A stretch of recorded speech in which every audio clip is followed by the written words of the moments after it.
Okay, let's get started. Welcome to the 2026 election Hustings for Senator, and this is coming from St Peter's Youth and Community Centre.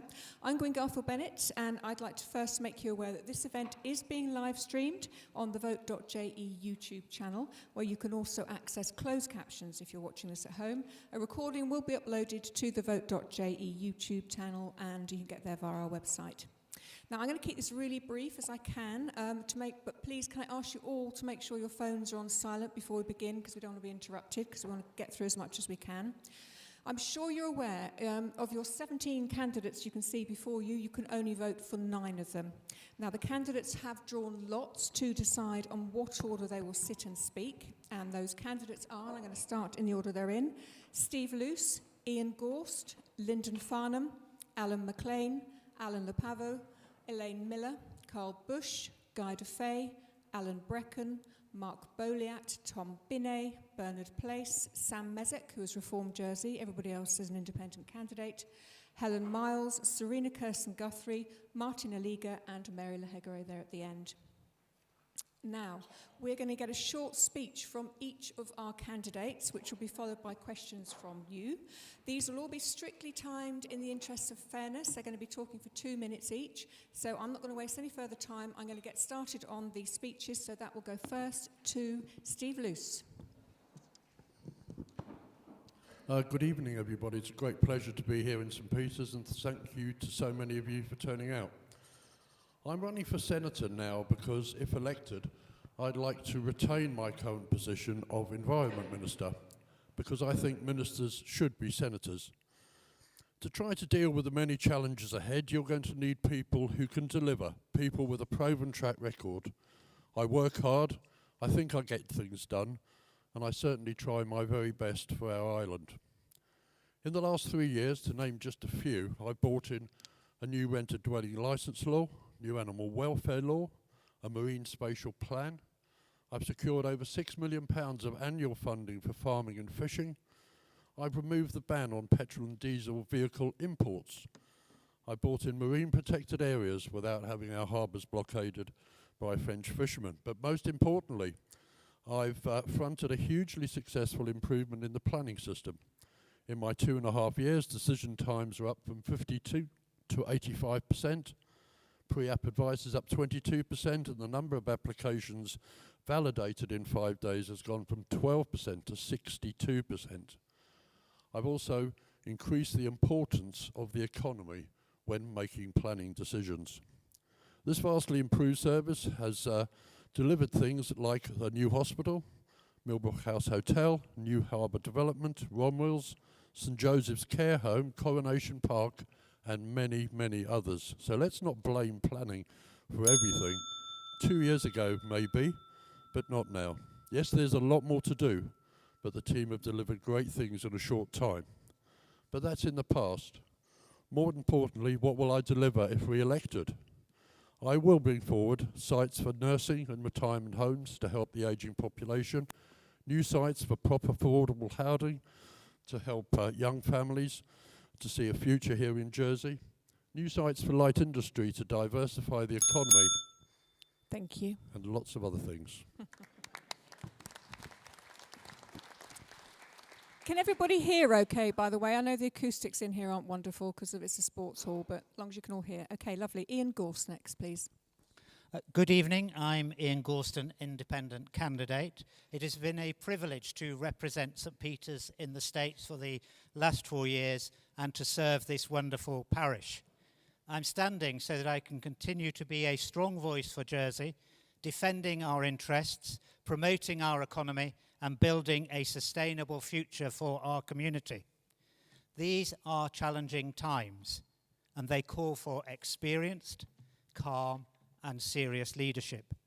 People and businesses across the world are craving stability, and that is what Jersey must continue to offer. As Minister for External Relations, I have built strong relationships with Jersey's key political and economic partners. I have supported our financial services, agriculture, dairy, digital, and creative industries to grow and find new markets.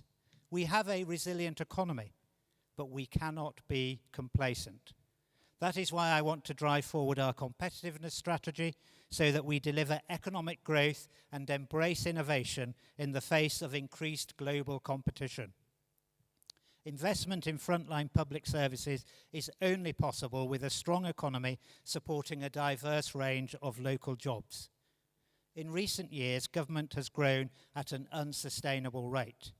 I have been, and I always will be, a voice for restraint to control public spending and ensure you keep more of the money you earn. Government must be an enabler, listening more and recognising that it does not usually know best. Jersey has always adapted to changing times. With strong, effective and proven leadership, we will do so again. I ask for one of your votes on June the 7th. Thank you.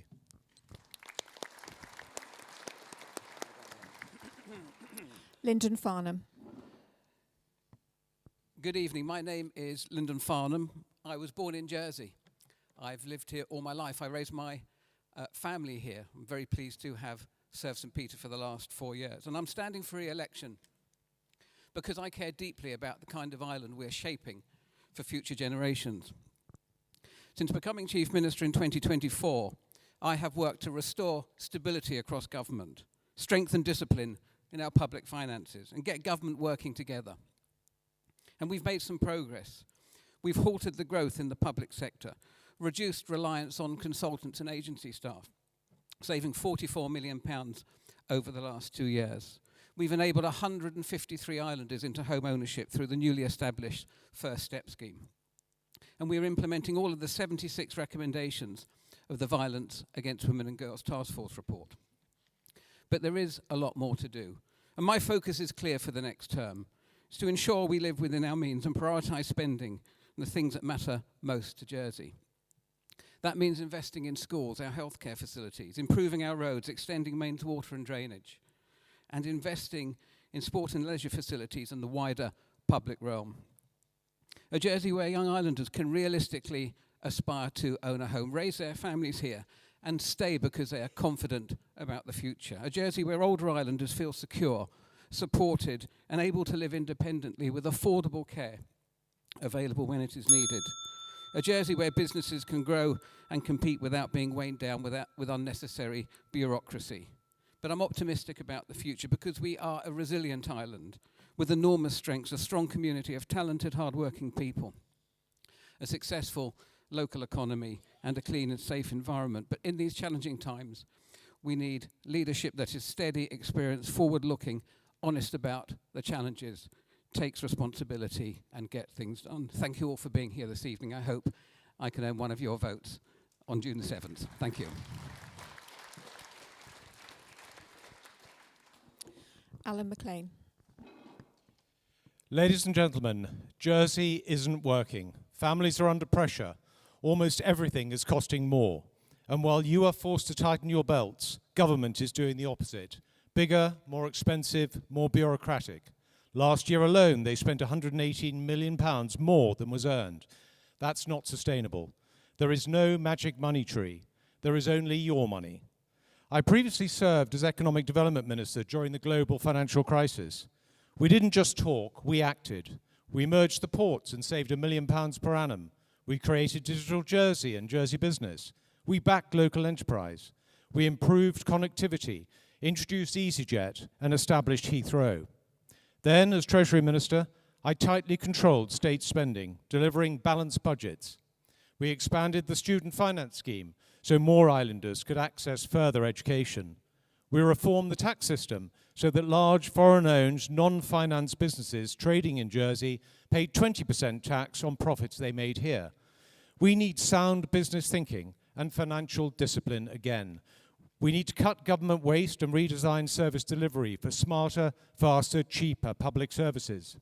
We need a government that is pro-growth, removes unnecessary red tape, and speeds up decision-making. Or more of our key businesses will move to places like Guernsey, and yes, it's actually happening. A strong economy is not a luxury. It's what attracts investment, creates good jobs, and pays the bills. It gives young people hope and a future. I'm not standing because I need a political career. I want to return to politics because I care deeply about this island. We need a Jersey that works for everyone, a more affordable Jersey. But it will take courage, discipline, and leadership to make the difficult long-term decisions that are required now. My name is Alan McLean, and I hope you will consider me for one of your votes on Sunday. Thank you. Yep, lots of seats around, everybody. Please sit yourselves down. Thank you. Next up then is Alan Lapavo. Good evening. My name is Alan Lapavo, and I'm standing because Jersey needs practical, community-focused leadership at a time when many islanders are under real pressure. Through my work with the Bode Foundation, young people, families, and community organisations, I've seen both the strength in our island and the strain many are under. Too many people are struggling with the cost of living, too many families feel locked out of housing, and too many young people are questioning whether their future is here at all. That's not sustainable, and it needs urgent, practical action. I'm not a career politician, and I'm not driven by ideology. I believe in listening, working collaboratively, and focusing on what works. I believe Jersey works best when three parts move together.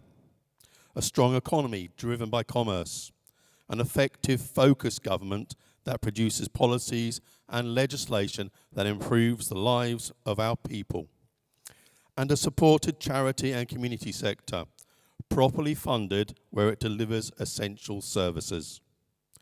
You won't always agree with the decisions I make, but you will know it's thoughtful, balanced, and rooted in what's best for our community now and into the future. If elected, I will work hard, stay accessible, and focus on an outcomes-based accountability approach. Feel free to Google that. I haven't got time to explain it tonight. I'd be grateful for your support, but above all, please use your vote for a better Jersey built together. Thank you.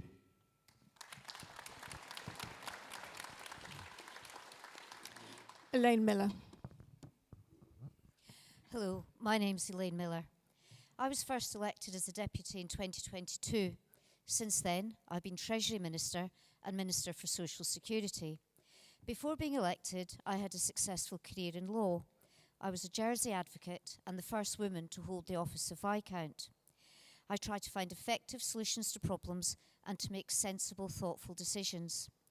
I can get things done, and I've worked hard to deliver positive results. I brought the proposition that reinstated the role of senator. I reduced the cost of GP visits by £20 and increased pensioner benefits. I've addressed cost of living issues by increasing other benefits and by reductions in social security. And I've supported the important work to ensure our financial services industry remains competitive. The cost of living remains a challenge, particularly for young families, and I'd like to find better ways of supporting children. Alongside financial services, we must enable all businesses to thrive and grow our economy. I'll aim to simplify regulation and to promote growth by removing some of the barriers to new business. Small businesses in all sectors are important because they underpin our quality of life. If elected, I will continue work to control government spending and remove inefficiency. This will help us put more money into reserves to ensure resilience in the future. I promote a population strategy that plans for the needs of young and old into the future, including education, careers, health and housing, particularly for older people. Above all, we have to focus on finding solutions that work for Jersey.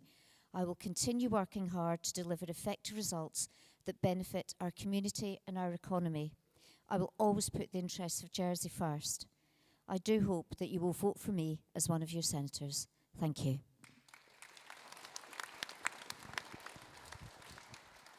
Carl Bush.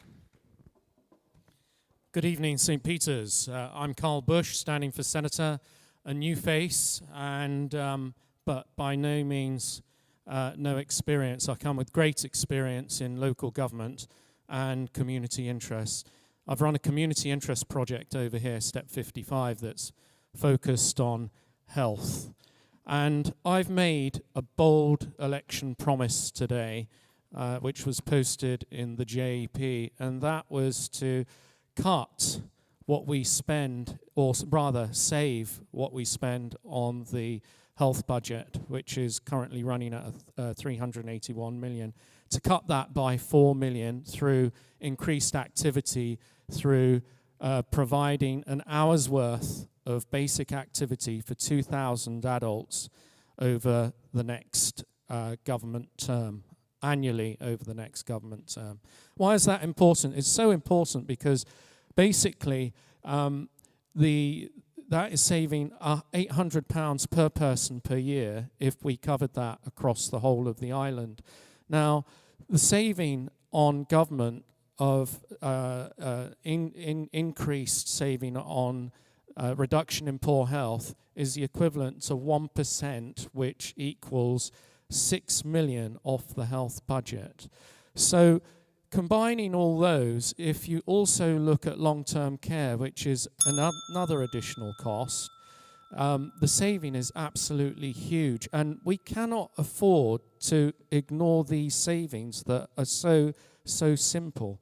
So I'd like to finish by saying I bring experience from financial services and elected office. I understand how to make careful decisions that deliver value. I believe sustainability and social enterprise must play a central role in Jersey's future with fresh thinking that turns good ideas into real results.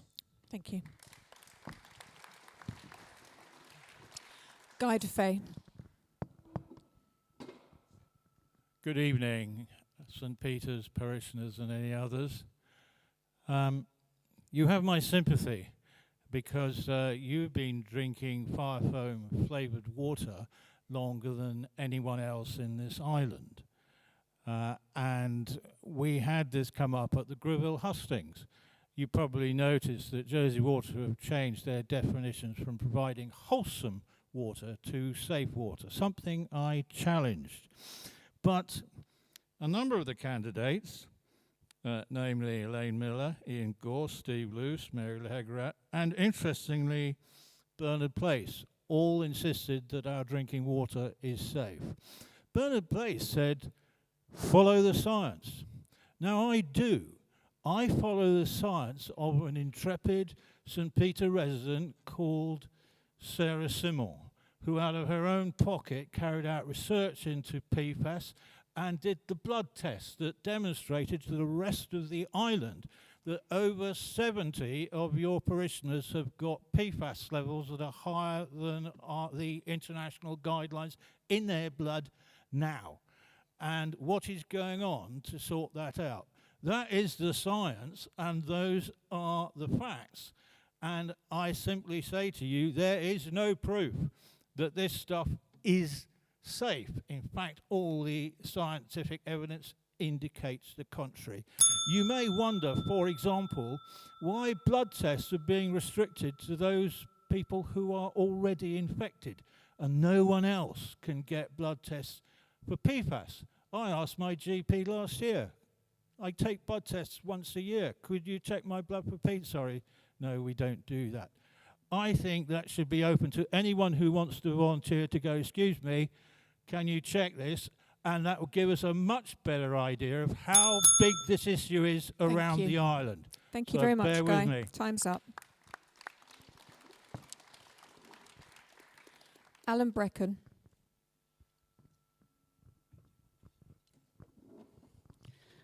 Good evening. Can I ask you to hook this out of your papers? I'm going to refer to some of the facts and figures in there. The green bit highlighted shows expenditure in 2022 of over 218 million. The pink bit highlighted shows in 2023 this increased to 257 million, and the yellow highlighted shows this was over a 38 million pound increase compared with 2022. This is for consultants and the like. The blue bit shows this equates to over £746,000 a week, or over £106,000 a day. This is your money, by the way. And this is only the year-on-year increase. So on the back page, I've listed the ministers and assistant ministers in 2023. They spent it. It couldn't have been anybody else. This is ministerial government. The question is, who is responsible, who is accountable, and apparently nobody is. And that, to me, is not acceptable. Take this home, have a good look. This has been delivered by ministerial government. And against this spending background, I know speaking to lots and lots of people across the island, they're very concerned about medical treatment. Waiting a long time for appointments being cancelled, and those waiting for over a year. In 2024, it was 812.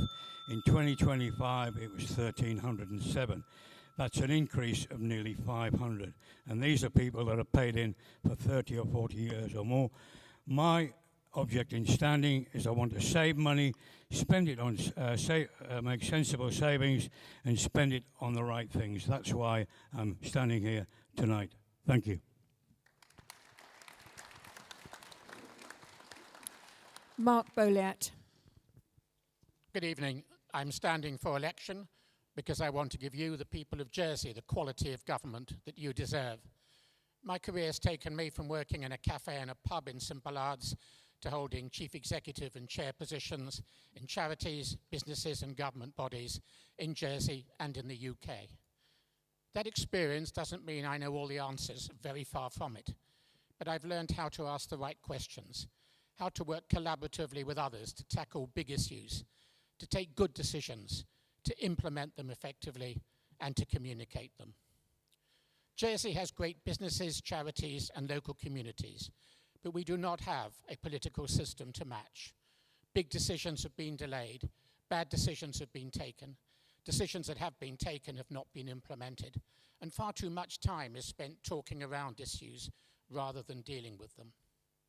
My priority is to increase economic growth, because that is the only way that we can raise the tax revenue to provide the services and the way of life that the people of Jersey want. So what do we need to do? We need to ensure that our financial services sector remains competitive. Like it or not, it accounts for nearly 2/3 of our tax revenue. The planning system gets in the way of a lot of sensible development, which can be done without affecting our beautiful environment. Within a mile of my home, there are 3 large derelict greenhouse sites that have been derelict for over 10 years. That is not protecting the environment. We regulate like a big country, which we are not. We need proportionate regulation. Public expenditure has grown too rapidly, by 13% a year in the last 3 years. The government needs to be more efficient in the way it delivers services. And we need an education system to deliver the quality of education that young people need.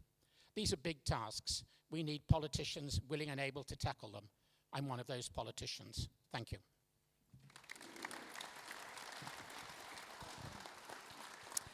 Tom Binney. Good evening, everyone. I've been in government now for almost 4 years, firstly as Minister for Infrastructure and more recently as Minister for Health. I've worked hard in both jobs, especially the latter, and I believe we've made real progress in putting the health service back on track. There's still a great deal to do, but I believe things really have started to change for the better. Looking at the bigger picture, the current government has done a great deal to stabilise the island, but I believe the next government will need to move a great deal faster and be a lot more radical, because over time we've become exceptionally bureaucratic, very costly, and lacking in any real long-term vision. So, whoever manages to get through the electoral process will need to ensure that the government undergoes a complete culture change, focusing on efficiency and wealth creation. In my opinion, they're the 2 most important things to address, because they're the ones that will give us the extra money to sort out the problems and the difficulties that we've got. To achieve this, we'll need to do a number of things. Most importantly, I think we'll need to implement the recommendations of the recent competitive review of the finance sector and give that all the resources that it needs. We need to review all government functions, eliminate anything non-essential, and adjust the workforce accordingly. I think we should revitalise our town centre properly and strengthen our travel links with Europe, and we need to loosen our planning laws. In addition to that, we need to involve businesses in developing our future, because they've got the intelligence that we need to do that properly. And we need to create more decent quality sports facilities, especially for young people, to give them an alternative to endless screen time and social media. As controversial as it might be in these difficult times, I think we should utilise some of our financial reserves to create a new future for the island. We have to combine efficiency and investment to create an island that can attract people to live, work, visit and invest. Otherwise, we'll just continue to go backwards. And I'm standing for a second term because I'd like to be directly involved in making that happen. Thank you.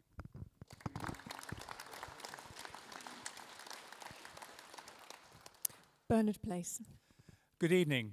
My name is Bernard Place, and I'm standing as an independent candidate for Senator because I believe Islanders are looking for practical and sensible answers to the pressures we face, especially the cost of living, housing, and healthcare. After 40 years in public service, including many years as a registered nurse, I've worked from the front line to executive board. I understand both the human impact of public services and how difficult they are to run well. Jersey now needs to focus less on promises and more on making services work better. Healthcare is our largest public service and one of the biggest pressures on public finances. Islanders rightly want spending that supports doctors, nurses, and frontline care, not unnecessary bureaucracy and duplication. Before asking Islanders to pay more, we should first ask whether services can be delivered more effectively and more sensibly. That means better organised services and better value for the money Islanders already contribute. Now, this election is also an opportunity to widen the experience and perspectives in the States Assembly. I respect those already serving, but there is value in adding practical public service experience to the Assembly.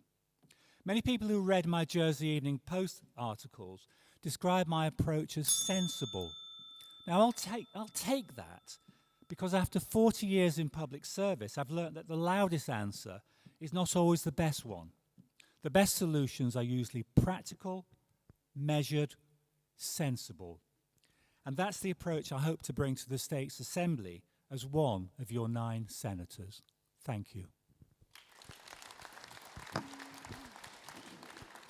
Would the gentleman at the back, do you want to sit down, or are you okay? You're fine. Cool. Okay, Sam Mezek.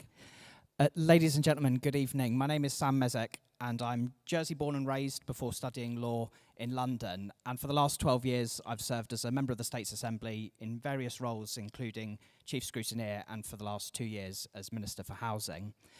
In this campaign, I've been doing lots of door-to-door canvassing. Today, I went with Helen Evans to Ville de l'Église and Clos de Charme, and I'm spotting a lot of common themes in the conversations I'm having with Islanders. People in Jersey are fiercely proud of everything that makes this such a special place. And I think that there are also many people here who have a sense of nostalgia for a time in the past in Jersey where previous generations experienced the hope and opportunity that Jersey offered as a place where if you worked hard, you'd be able to afford your home, support your family, and enjoy yourself. And many people now feel that that Jersey doesn't really exist anymore. And the statistics bear that out, because for the last 20 years, our economy has stagnated, real terms earnings have been frozen, and our public finances have become unsustainable. The reason that I'm running for election is because I believe it's vital that our next government turns the tide. I think that government is going to have to take action to address the cost of living. It's going to need to prepare Jersey for the challenges we're facing in the future, and it must restore accountability to government. I hope that I've shown in my time as a States member that I'm an effective politician, a decisive minister, and a capable leader of a team in the States that is united and constructive. We achieve things by working together, and I've done that with my party colleagues and in coalition with other ministers who I don't always agree with on everything, but all working together for the interests of Jersey. And if we do that and have a balanced government that reflects the diversity of opinion out there in Jersey and wants a better future for all of us, I'm sure that we can deliver that. And if you want to see that, please consider voting for me on the 7th of June. Thank you very much.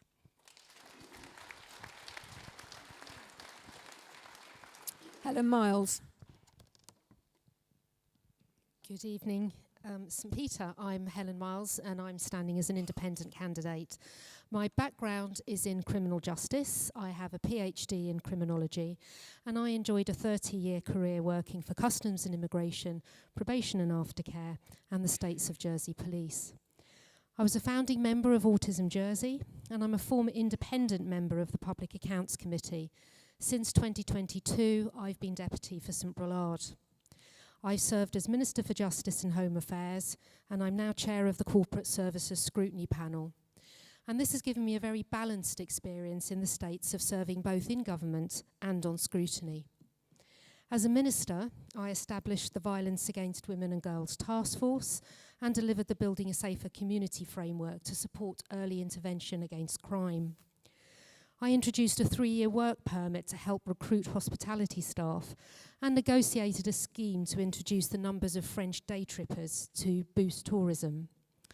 On scrutiny, I led a review which made recommendations to strengthen our vital parish system. I cherish Jersey's identity, our history, our language, and our traditions, which we must promote and keep alive. I'm standing for Senator so that I can use my experience to help address our many challenges. We need to support lower income families with the cost of living. We must control state spending and get back to living within our means. And we need to grow and diversify our economy, building on our existing strengths, creating new jobs, and giving our young islanders hope of an affordable future in Jersey. I support protecting and enhancing our coastline, countryside, and environment to keep Jersey special. And that includes addressing PFAS contamination in a transparent, proportionate, and timely manner, guided by the evidence to mitigate ongoing and future risks. With positive change, I think we can be optimistic about our future. Thank you. Serena Kirsten Guthrie. Good evening, everyone. My name is Serena, and for those of you who don't know me, I'm best known as the ex-England netball captain and Commonwealth Games gold medalist. I love my sport, I love my career. It took me all over the world working with the best in the business.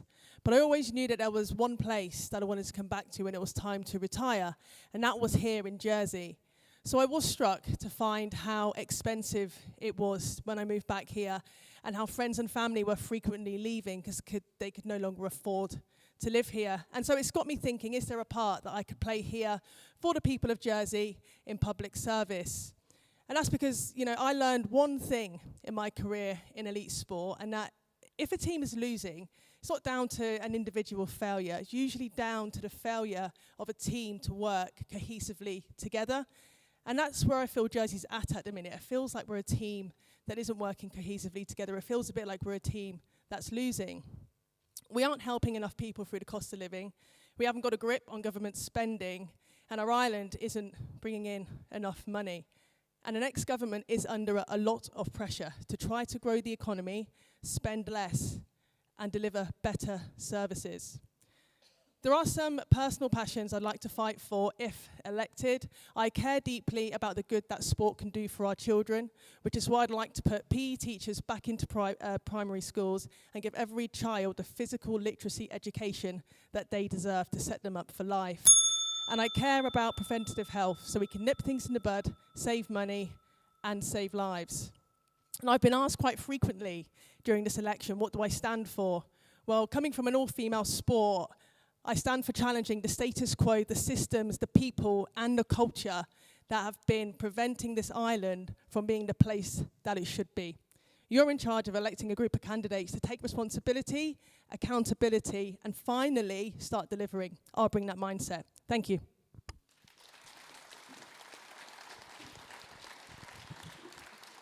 Martin Aliga. Hello, how is St. Peter's? Good evening, everybody. I am here to help suggest you to consider voting me in the States of Assembly as a senator. I'm standing on an independent ticket. Today, as everywhere, I have tried my best to say something different in every parish. And so I want to focus on mental health, especially focusing on young people. One of the biggest causes of mental health today is too early, too much screen time and social media that our young people have been exposed to. Hence, CAMS has got a big backlog of waiting lists for young people to be supported. The biggest impact that is caused by social media and screen time is addiction, displacing sleep. Young people are struggling to sleep in the night, and distorting their self-image. Lack of confidence, self-esteem is low in our young people. They don't know how to even relate to one another. And so what are we going to do about this? I think that CAMS needs a lot of support. The government needs political will. Politicians who have the political will to stand in the gap and make the difference. I also would like to say that I want to put in place a framework that will support this issue of screens and smartphones in schools and young people having no controls. Their self-control is gone. How can we bring that up so that they'll grow to support us? Thank you very much.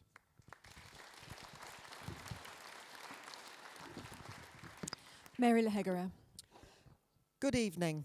Born and raised in Jersey in a farming family, we moved to St. Peter's when I was 13. Spending 20 years in the parish, I restarted with friends the parish netball team, a scout leader at the 18th St. Wands based at St. Wands Mill, dealing with young people from the age of 11. 25 years in policing, being promoted as the first female inspector in Jersey has given me strong leadership, a background in team working in both public and private partnerships, working closely with the Honorary Police when seconded to the Western Substation, delivering community initiatives across the west of the island. I've employed a collaborative approach in my political career in scrutiny and as a minister. Health and Social Security Scrutiny Panel Chair, we identified and delivered accommodation for those in mental health crisis at Orchard House, avoiding detention at the police station. As a Minister for Justice and Home Affairs with a broad portfolio, I supported the delivery of significant laws in relation to sexual offending and fire safety. More recently secured funding for 10 new locally recruited police officers, which passed out last Friday. We need to increase our resilience and our food security. We need to produce more and export less. We need to reduce plastics, transport costs, improving our health and environment, keeping the money on island as opposed to having it sent overseas. Support and encourage on-island upskilling programs so that there's continual development for further and higher education is necessary so we can promote on-island talent. We need to encourage islanders to return following study and not say no to them when we think they lack experience, but say yes, and we will develop them further. Jersey's infrastructure has suffered for long-standing underinvestment. The hospital site needs to be delivered and not derailed again. I'm an accounting technician and have an LLB in law. Public safety and well-being are essential for our community to thrive.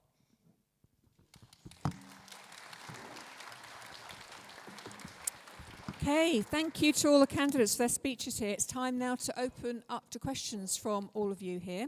A microphone is going to be passed around, and Emelita has very kindly offered to take it for us. Please hold the microphone close so we can hear what you're saying, and then immediately pass it back to Emelita once you've spoken. I'm going to insist that your questions are brief. I don't want political speeches from any of you. That's for the candidates. We need to get through as many questions as we can. Questions must not be offensive, obviously, and they must be able to be answered by each of the 17 candidates. We're prioritising parishioners, and therefore I will ask you to state your name and the area you live in. If you're not in St. Peter's, I'm afraid you can't ask a question. There will be no questions from other candidates or existing states members. I'll take 2 questions at a time. Candidates will have 90 seconds to answer them both. I will again be strict on timing. Do you want a bell for 10 seconds or 30 seconds warning?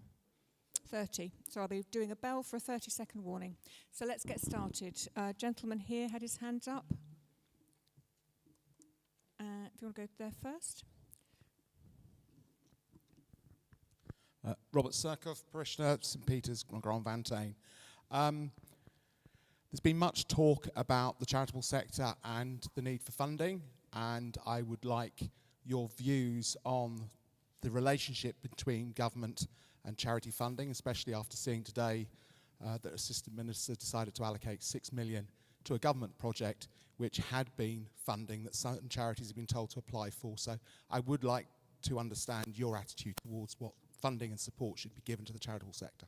Okay, thank you. And this gentleman here had a question as well. And I'll come across in a minute. I would like to ask... Sorry, can I ask your name and where you're sorry, from? David Haddon, Quanvaran. I'd like to ask if the candidates, what vision you have in respect of Fort Regent. Do you see the ways and means to make it or to repair it, or do you just see it as a white elephant? Okay, thank you very much. So the two questions are the relationship between government and charitable funding and the vision for Fort Regent. I'm going to start for these two questions down with Steve Luce.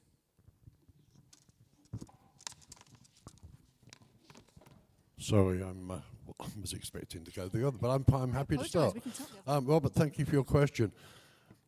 A few years ago now, government started giving as much money as they used to do to charities, that's clear.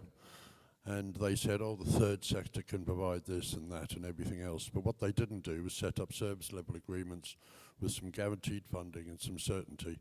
Nobody likes uncertainty, and it's really unfair on charities as they move forward year to year that they don't know what money they're getting from government. So we need to be clear about that. We also need to be really clear that charities at the moment are really struggling. The public donations, cost of living is affecting our pockets, and there are a number of people on this table who will tell you they've had charities come to them in the last months saying how they are struggling with donations. So it's even more important that we do that. David, when it comes to Fort Regent, my views I've already given. I think it's a wonderful place. It's got fantastic views. If we can get the gardens in order, they are the most marvellous gardens, places to walk. Access is the challenge. It's a fort. It's not designed to be easy to get into, but we do have an opportunity there to make it accessible for locals and tourists. You can start at one end, you can end at the other. It's a wonderful facility. I'm not sure, given our challenges, that I'd spend hundreds of millions of pounds on it, but clearly at the moment it's unsafe and we need to correct that.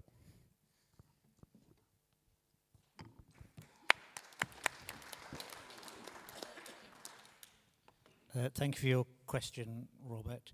The truth is that over the last couple of years, I don't think we've worked very well with charities, because it should be about partnership working, and it can't be about partnership working if charities only know the money they're going to get from one year to the next, and they've got great uncertainty. And we've seen some of that sadly playing out in the media. So I would propose 3-year budgets so that charities can have that 3-year certainty. We've distributed about £4.5 million from the dormant bank account. There's more money coming into that dormant bank account, and therefore I think the new government can rethink exactly how much of that it distributes. It's got to be done independently. The most important thing is that right across government we understand it's a partnership. It's people in the charitable sector and the third sector are passionate about the services that they provide, and they can provide them largely better than we can in government, because we have one size tries to fit all, and it doesn't. And I support the AJC pledge. The Fort Regent, there's a minimum cost of about 40 million to get it safe and usable. Once we've done that, then we should have a public-private partnership so that it can be usable for not only islanders, but also help attract tourists as well. Thank you.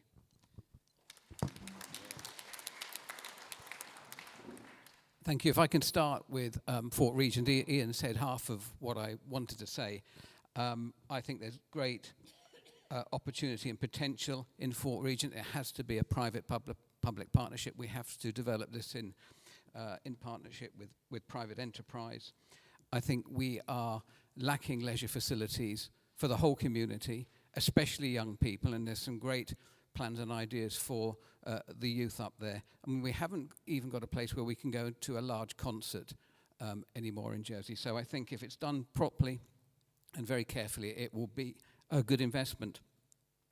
I have a little bit of an interest in the charitable sector, having just recently taken over as chair of Age Concern.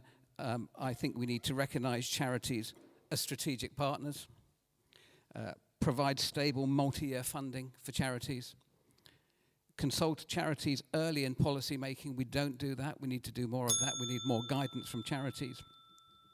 Ensuring the commissioning and procurement processes are fair, and investing in the long-term strength and sustainability of a charity sector who deliver services that the government couldn't do.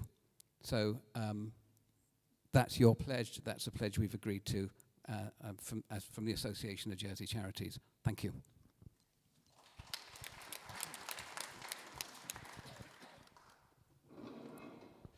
Thank you. David, Fort Regent. It's become a white elephant to an extent, but it shouldn't be. And I think, obviously, the questions or the answers that have been given to date are fair, insofar as it needs to be stabilised. A budget of 43 million or so has been allocated, I understand, for that. Afterwards, without question, and sorry for repeating, a private-public partnership has got to be the answer, for the simple reason that government is not very good at delivering on capital projects. We need to get a leisure company in or somebody on a partnership to deliver the facilities that the island requires, both for local young people, for islanders more generally, and also to help stimulate our tourism industry. There's a huge opportunity there with the right partnership, and that's the actual key element. You can have a service level agreement included, by the way, for certain conditions that government might require an operator to deliver at Fort Regent. That's also an important factor to make sure that the delivery side meets the requirements of the island. Robert, with regard to the charitable sector, I'm a great believer in the experts delivering the services that are required. I took to the States back in 2015 the medium-term financial plan, which was a 4-year plan between 2016 and 2019. That gave certainty. Not only did it control spending with departments, but it gave charities and other bodies that got grants certainty as to what the future was going to look like. That's crucially important. But the charitable sector, it needs to be the charitable sector delivering the services, and government needs to be clear about who's doing what, because again, they're the ones that are much better at doing it. Thank you. Hi, Robert. Charity funding, I really believe we should be looking at multi-year funding, possibly up to 10 years if we want to see generational change. Short-term funding does not work for anyone. I would like to see government following the lead of the charity community sector and start using an outcomes-based accountability approach. So we have a joined-up way of thinking between government and the charity community sector, so we can actually measure the outcomes and work towards changing things in society. I also believe strongly that we should be looking at social bridging loans. This is done by the Robertson Trust. I haven't got time to explain it. Please feel free. Again, Google that. But it's a way of charities coming together to deal with a social issue, coming up with solutions, and then asking government to take over the funding and carry on delivering those solutions so we can improve people's lives in society. Fort Regent, it's a fort. How can you, I can't say much more than that. It was designed to keep people out. So it's hard to get into, and once you're in, it's hard to get out again. So as a mass venue of place, it is restricted because since it was first built, fire regs have changed. So getting people out of a venue like that is difficult. So anything that happens to it is going to need a lot of work to be able to meet modern standards. And I think possibly we might be better off spending some money towards the east of the island and building a brand new facility. I know it's not popular out west, but hey, we've got to be fair. Thank you. Time's up.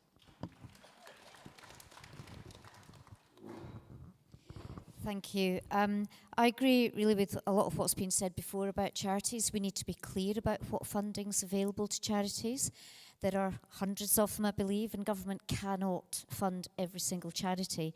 But where we do fund, it needs to be clear what we're going to provide, what the charity is going to deliver, and we need to have that properly documented in an open and transparent way, because charities will always be better at providing some of those services than we are. There is a lot of money available, so the Dormant Account Fund, the Connect Me grants, there's a lot of charities get money out of the Arts, Heritage and Culture budget. So I think it's clarity and also multi-year funding. We cannot do that unless government also goes on, we can't guarantee it unless government also goes on to multi-year budgeting, which is what I certainly support as well in terms of reducing government spending. The Fort Regent, again, I'm not emotionally attached to the fort because I didn't grow up here, but I know a lot of people are. I think its success depends on what goes in there and whether people use it the way they did in the old days. You know, I've got lots of people will say they spent their entire weekend there. Now, are young people going to spend their entire weekend at the fort in 5 years' time? We don't know. There are lots of other competitor attractions nearby. So it all comes down to getting the right activities in there, because there is a crying need for young people of all ages to have things to do. You know, there are lots of older people would like to have more activities as well.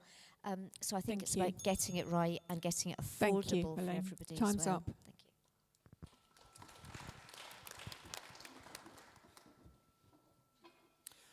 I think we actually need a new, fresh approach to the third sector. I've been running a social enterprise here for the last 6 years, and what I understand of social enterprise here from the government point of view is that there isn't the political will to get social enterprise going to the same tune as we support charities. If we have a fresh approach to this, charities can have social enterprise arms to them. The thing is, a charitable purpose, some charitable purposes just will not make money because what the charity is doing is providing the benefit where financial growth isn't there. And I understand that, but from a social enterprise point of view, a social enterprise is self-sustainable, and if a charity has that arm to it, then I think that is less pressure on government budget. If we look at Fort Regent, I think the accessibility there is terrible for community interest. I think the only purpose that we can really have a viable option for is the commercial one, and that would be a hotel, conference centre, and... Thank you. Okay.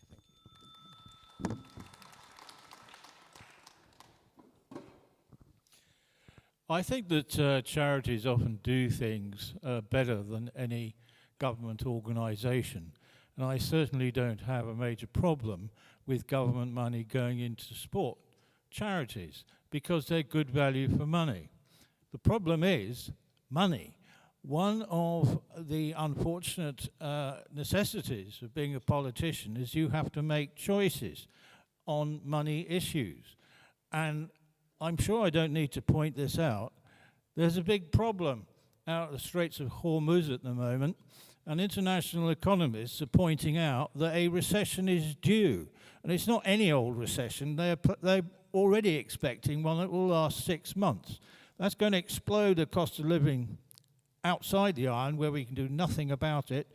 Costs of all sorts of stuff will go up, including transporting food and goods that we want from the mainland. So there's going to be a huge problem with available money. Now, we may be able to work our way through that. Fort Regent, I don't go along with, let's do it with the master plan. I would like to see a phased approach. We still haven't got over problem number one, which is how to get people in. A fort's designed to keep people out.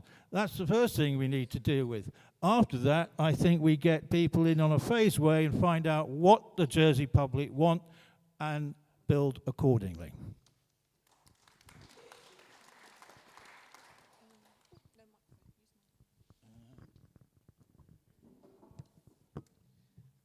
Regarding the charitable sector, I think sometimes we underestimate the importance that they have in the community and the services they provide.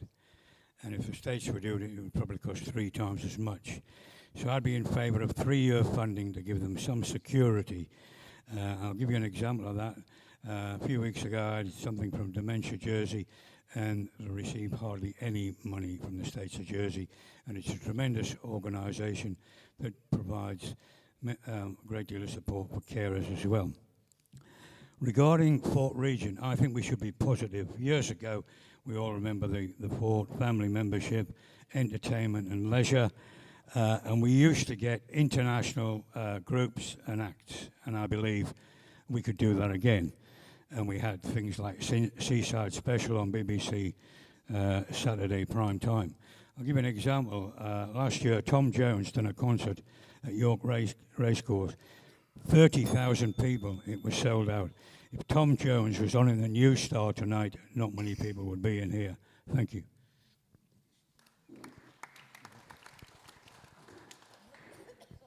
I go back to what I said in my opening comments. We've got great charities and great businesses, and I think we need to involve them far more in the policy-making process.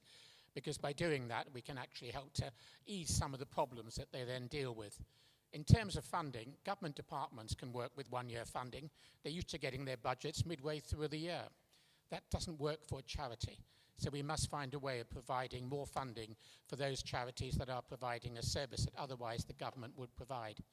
Like all candidates, I've greatly benefited from talking with charities and businesses over the last few weeks. I've learned a great deal, and I've got nothing but admiration for what both businesses and charities are doing for this island.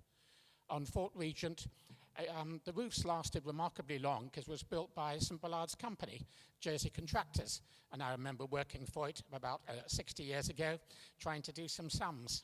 We've got to repair it. Typical of Jersey, we've let it lapse, so the 40 million is being spent to put it simply back to reasonable use. As to whether it's going to be a white elephant, that depends. The government of Jersey could be capable of producing a white elephant, but equally, if it does it properly, it can produce a fantastic scheme that we'd all like. I went to the presentation that JDC did on it, and I was very impressed with it. Thank you.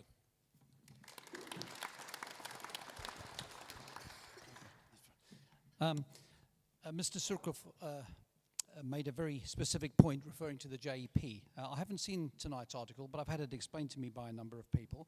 And from the tone of Mr. Surkoff's question, it's clear that the JEP has been exceptionally irresponsible, in my view. I want to talk a little bit about what the £5 million is going to be spent on. Okay, it's going to be spent on a new dining facility for 60 or 70 people who have serious mental illness problems, to provide them a social centre and somewhere to go and eat a main meal. Okay, and I'll come back to that in a moment. And it will also provide a crisis centre for people with serious mental illness. At the moment, 2.5 years ago, those 70 people were evicted by I&E and told to go and find somewhere else, and the government couldn't provide anything. That's the only thing they have in their life at the moment. They were told to go. My assistant minister spent 2 years trying to persuade I&E to transfer that property to health, eventually succeeded and got some plans drawn up to give them a new facility. At the moment, when somebody has a mental health crisis, they've got to have their mental health crisis in A&E, if you please. Probably the only place in the Western world where that's got to happen. So we've actually drawn that up, and there's going to be a crisis centre and a lot of other essential facilities. And if anybody doesn't think that's a good use of £5 million worth of dormant money that's been sitting there doing nothing, I think they're chronically inhumane. So sorry to be so blunt, but there we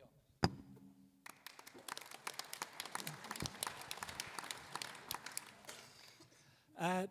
Government and charity relationships, it has to be a partnership. Yes, 3-year funding, and I will go further and say on a risk assessment, extend that further.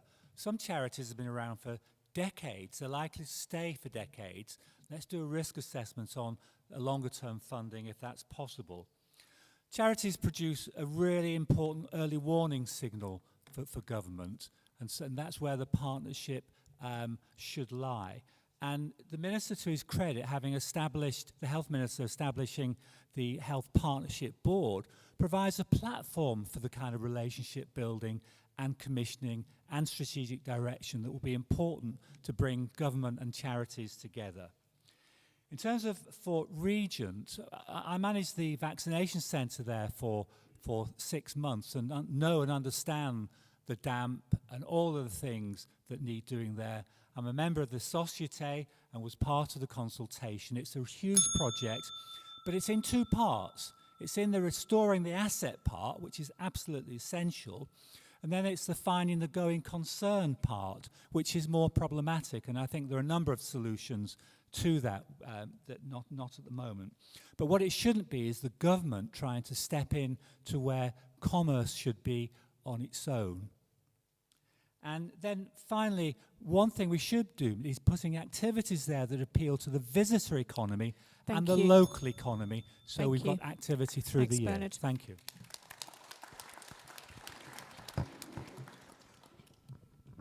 And thank you, Robert. Improving how government works with and supports Jersey's charities is a key part of Reform Jersey's manifesto. In our roles, we've seen when things go well and when things go not so well, and it's obvious that there's improvements that need to be made to commissioning, how we produce our service level agreements, and generally the collaborative approach between government and charities. When I became housing minister, within a few weeks, I had a charity approach me who were in a difficult situation and seeking assistance from the government. I worked with the chief minister, with officers, and with that charity to look at what it was that they provide and how much it would have cost the government if we'd have had to provide it. And it would have been an absolute fortune and far more than it was to simply support that charity. So we put a really good business case together, got that done, and that has been really successful ever since then. I've also worked with the homelessness cluster, which brings together homelessness charities in all different forms around a table, and that was praised in the Association of Jersey Charities report as an example of good practice. So perhaps we ought to roll that out to some other areas as well where there's particularly active charities. David, when it comes to the vision for Fort Regent, I think the vision we ought to pursue is the one that has been developed by the SOJDC. We've seen what happens when we have an election and then U-turn on all the plans that a previous government comes up with. All it does is prolong things and ends up costing even more. We've begun work on this. We need to stick with that. Otherwise, it truly will be a white elephant and will have shown to have learned no lessons whatsoever from poor management of other sites. Hi, Robert. Thank you for the question. I've been involved with Autism Jersey for over 20 years. And right at the very beginning, we approached government and said, what can we do to help you provide a better service for our families? Because we understood that it isn't all about government providing money for charities. And over the years, that has been quite a successful relationship. It strikes me that the charity funding should be provided through a better commissioning framework, but also contract management. We've also ended up in the situation where government is actually in competition with charities for some of the services. That's problematic. What we've seen with the Jersey Employment Trust lately, with the breakdown in communication there, is that charities have lost trust in government, and that has to be restored. When it comes to, you asked about a vision for Fort Regent, I'm really concerned about Fort Regent. If we do nothing, we end up with another La Folie. We've just invested 43 million literally to fix the roof and make sure it's wind and watertight. It's going to need an awful lot of money investing in it, money that potentially could be better spent elsewhere. So my solution would be that we consider a 99-year lease to a private provider, or we take the decision to return it to a very basic heritage asset and distribute the funding across the island to different causes. Thank you. Hi, Robert. So to answer your question around the charitable sector, it's very clear to me that the relationship's deteriorated, and I think many people and many different services across the charitable sector are feeling underserved and undervalued, and the next government, everyone here is saying how important it is, so I expect to see a change in that dramatically. I'd quite actually like to see a minister appointed directly for communities and charities, because I think that will make a huge difference to helping that level of communication that they deserve. I do support multi-year funding. I'd like to see at least 5 years, 5 to 10 years. I think that's really important for strategic planning in a world that feels quite uncertain for many people at the minute. In terms of Fort Regent, yeah, I'm concerned because at the minute we're saying that it's cost 110 million. I actually think it's cost a lot more and we just don't realise it yet, to be honest with you. There's been a lack of transparency in some of the consultancy, I think, across it, and I think we need to bring people closer to the decision-making of what goes on in that, whatever happens next in the next phases. The thought for me, where I get quite frustrated, is that sport, we're told that all sports got kicked out of the fort. We were told we're going to replace it with something brilliant. It's going to be Oakfield. Oakfield is the equivalent of building one church and telling all religions you've got to worship underneath it. Just doesn't quite work. And I think that's been the most disappointing thing. So I think we do have to bring decision-making closer to the issues of the island if we're going to have something in the fort that is actually going to benefit local people and local businesses. It cannot be a place where you pay to exist, unfortunately, which we do in Jersey currently. Thank you, Serena. Time's up. Apologies. I think funding for charities is a good thing by government, and I've seen this ever since I've been in Jersey, and I would love to uphold that to continue. But I also want to take care of new charities. I visited ADHD, and they shared certain things with me that how they would be very helpful to the island, and it's an area that doesn't have enough support, and yet persons with ADHD struggle heavily with mental health issues, and also there is an lack of awareness about that group of people, and very many charities bring along unique aspects of the community, but I also understand the scarcity in resources. So it caused on again the word political will for how are we going to 49 people agree on how to do a job that benefits the island. I can't tell you what that will be like, but you know what? Have me there, and we'll see what will happen. And talking about vision, the vision towards Fort Regent, I think it's good to go with the plan. We don't want to see what happened with the hospital being repeated with Fort Regent. You know, I think it is good to promote continuity, and there's already a plan on ground. Why should we squabble around? Thank you.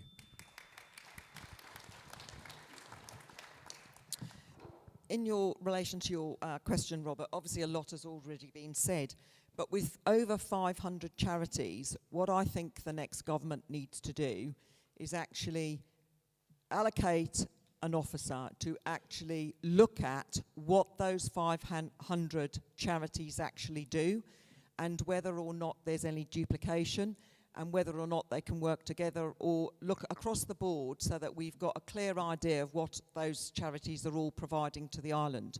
Once we know exactly what the whole 500 does, then I think we need to then go through the proper procurement and the proper facilities in order that we can then properly fund the charities to be able to do the work that we're asking them to do.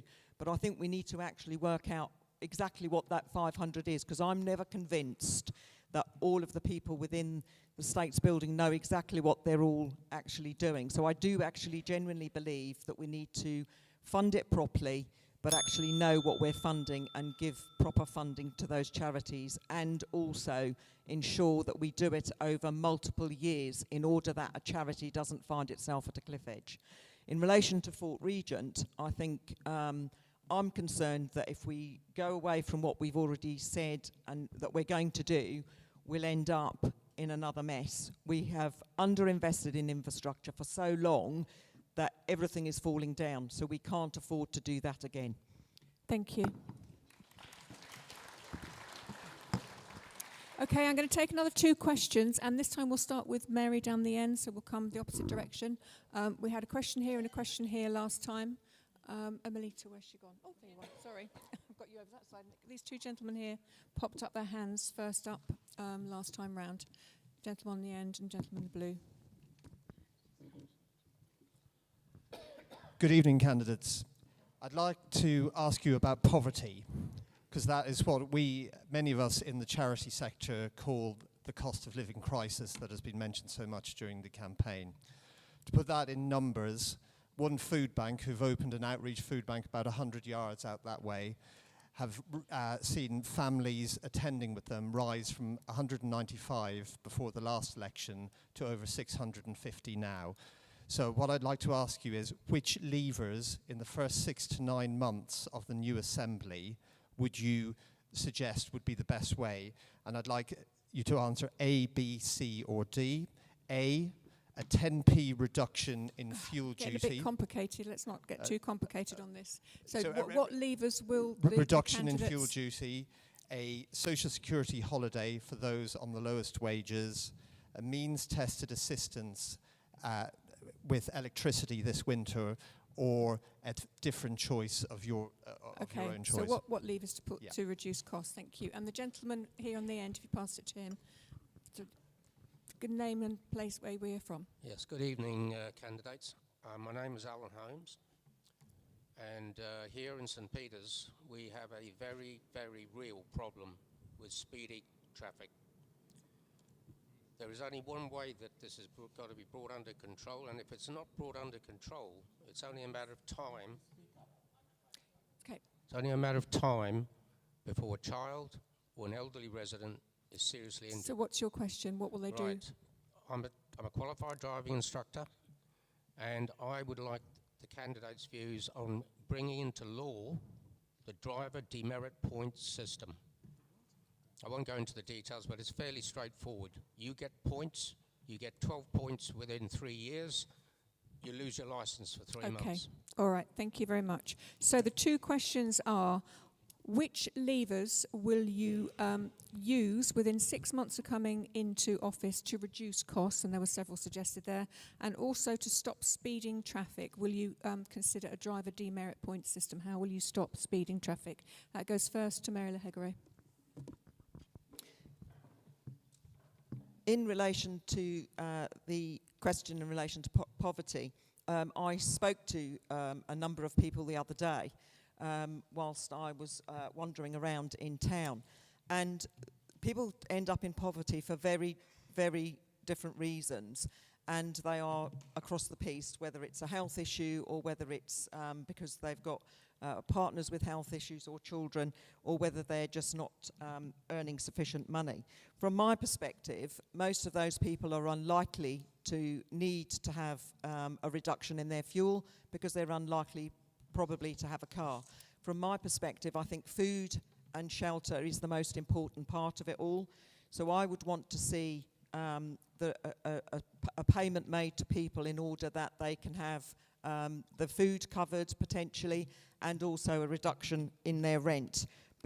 And again, it would obviously have to be means tested, but for me, I think if you say Social Security holiday, I'm not sure whether that would fit everybody. So from my perspective, I would want to look at being able to provide people with extra funding where they need it. In relation to the speeding traffic, I spent 25 years in policing. In relation to the giving the points on, I have no issue with issuing of points, but I think what we need to do is that we actually need to potentially get more equipment. Thank you. Sorry, you're out of time. Oh.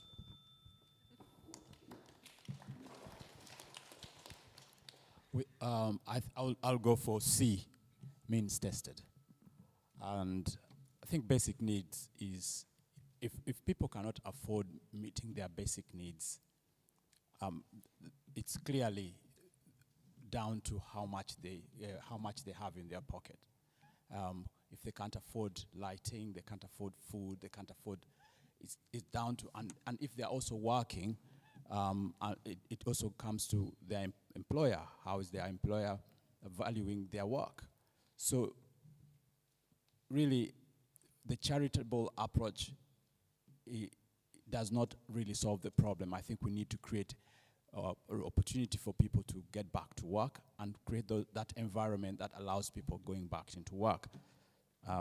Then as for the driving, my thinking is that Jersey, I think, is a little bit relaxed.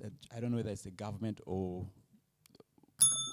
the relaxation on putting cameras. Is that something we do not want to see in Jersey? Cameras on the roadside or in traffic areas. Where is the speeding happening? How do you track that? I see the cameraman standing like that, waiting for speeders, but he cannot stand there all day. We need something that is all season.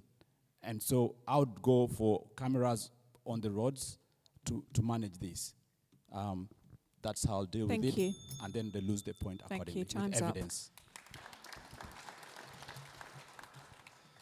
Hi, Patrick. A shocking stat. Thank you for standing up and speaking about this. It's obviously a huge issue. I think for me, it's really interesting at the minute around the cost of living and poverty, because you've also got the middle squeeze really, really struggling, and a lot of middle squeeze people and I consider higher level earners, like me and my husband, going to food banks as well. So it's a huge issue, and it's a real barometer of what is actually happening right now on this island. I don't think there are any quick fixes, if I'm honest with you. I think we're in a really tough spot at the minute in terms of really considering our next options. For me, it's already been spoken about tonight, but reducing regulation, ensuring that our planning regulations are fit for purpose, and being really pro-growth are something that are really going to start to address this issue in a sustainable way. Social Security, holidays, okay, that could be a possibility. I'd have to look more into that, but I'm not sure it's a long-term answer. And I think for the types of people that we're talking about here, they deserve long-term strategy to help them out of this, not short-term almost like plasters, just to, just kind of patch it up. It's still going to be an issue when that plaster comes off. And I think as a government, we've got to pull the levers on what we can take out, that artificial regulation. We've just got to rip it out and let businesses get on with growing and release that friction so they can hopefully drive down costs for people. In terms of speeding, I think maybe working with the constables, in order to try and create safe infrastructure. I'd love for the infrastructure to be upgraded and updated, create safer roads. My young daughter fell off a pavement on her bike the other day because the pavement was dodgy. There's so much more that we can do around infrastructure. Thank you, Serena. Time's up. Sorry. Thank you. Thank you, and thank you for the question. As colleagues have said, I don't think there is a short-term answer to this. I think, tackling in poverty in Jersey requires a combination of measures that address both the immediate financial hardship and the underlying causes of low income and exclusion. And I think it's something that's been building for a number of years in Jersey, getting us to the state that we are. Specifically, I think the next government should adopt a poverty plan so that they can really get under the skin of what is going on here, liaising with, in particular, the charities who are on the ground, St Vincent de Paul, Caritas, for example. No household in Jersey should be unable to afford the basics of, safe housing, food, heating, etc. So I think that is very important. The other thing that I do think we need to consider is the role of the parish in this, because clearly the parish used to have responsibility for welfare before it was taken over by Social Security. And I do think that there may be means of exploring whether there is a role for the parish in the poverty plan. When it comes to the speeding, yes, I live on a road that's affected by boy racers. I don't have any particular views on the driver demerit. I think we should look at seizing the vehicles of the offenders and turning them into biscuit tins, personally. Thank you. So that they don't exist Thank to you, Helen, speed the after time's that. up. Thank you.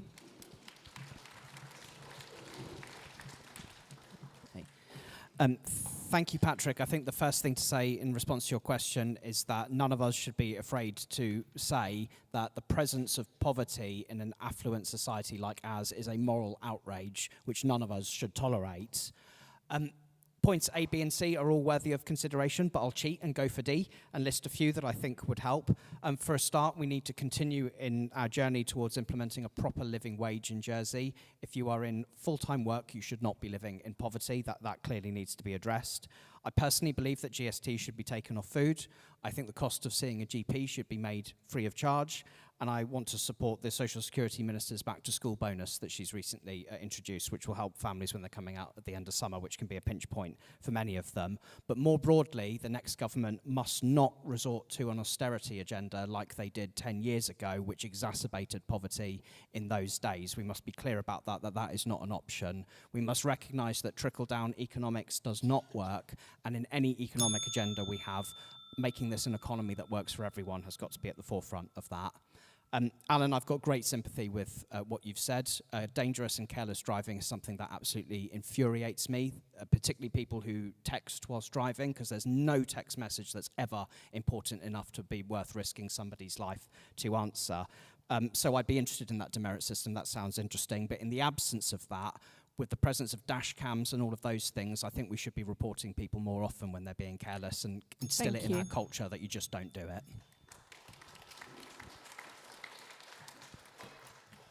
Thank you. There are two types of poverty, aren't there? There's the kind of absolute poverty, which requires solutions which are different from those of relative poverty. Those in absolute poverty literally don't have enough money to buy the food and get the services they need to sustain a viable lifestyle on the island. People in relative poverty are just struggling. And so we need to think about strategies for both of those. One thing we could do, we could begin to recycle some of the windfall resources which are accruing to the government from fuel duty and GST. Those are windfalls that can either sit in a stock in the government, or they can be recycled to help people in current poverty. In terms of a demerit system, that's a way of, as you know better than anybody in the room, a way of changing behaviour, driving behaviour. And it does have merit to use. And I struggle to understand why that's not part of the process, especially in the high-risk areas like driving quickly down St. Peter's Valley and through the village, where lots of traffic flows are mixing different types of traffic, agricultural traffic and the like, and children traffic. But it also needs to be associated with the design control of speeding as well. We can design the public realm better to discourage speeding, and we should do both those things, change the behaviour and change the environment. Thank you. The issue of poverty is an extremely important one, but you've asked an extremely complex question, and I don't want to try and give a cheap answer to get a round of applause. It's something that really needs to be looked at in detail. If we're going to put more money into dealing with poverty, fine, but it needs to be very, very targeted, because we don't want to introduce measures that's going to put money in the pockets of people that don't need it. So that's the first thing. The other difficulty is that we're currently spending more than we've got. So if we put more money there, it's just going to mean that it's going to create a void elsewhere, which might be the right thing to do. But for me, the long-term thing, and this is what we really need to get to grips with now, is growing the economy. Because if we make more money, we've got more money to put where it's needed. Otherwise, we just go around in circles.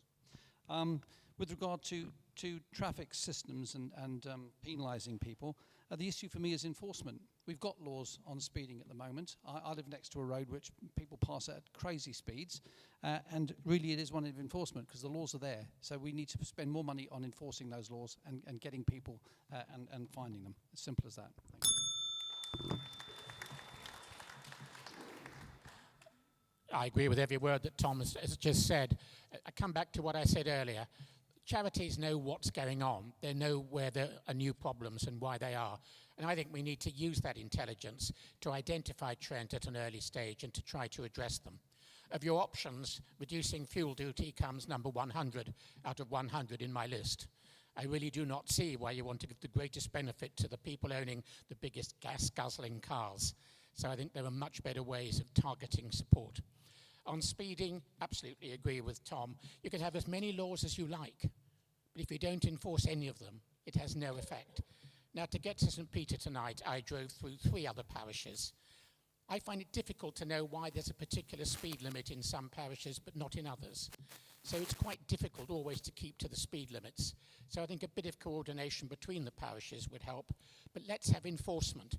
In Britain, they're not quite at the stage of you can actually get your speeding fine while you're driving.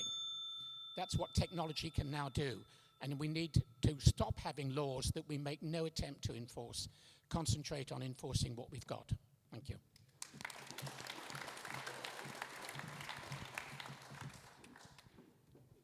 I think with dealing with poverty, we need to look again at the benefit system, and by people who are providing support, like the charitable sector, the food banks, to find out from them exactly what the issues are and why the system is failing.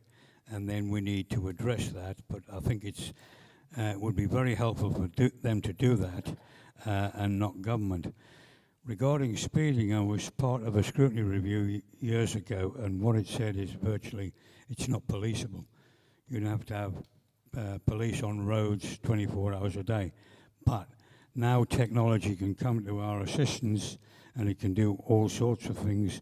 And I understand that the current police chief is very pro in doing that, and they've actually got a piece of equipment that they haven't rolled out yet. Perhaps they're waiting till after the election. But I can tell you, I've walked all over the island the last 5 weeks, and there's some real speeding drivers about, and I've managed to avoid most of them up till now, so I hope to do the same for the next few days. Thank you.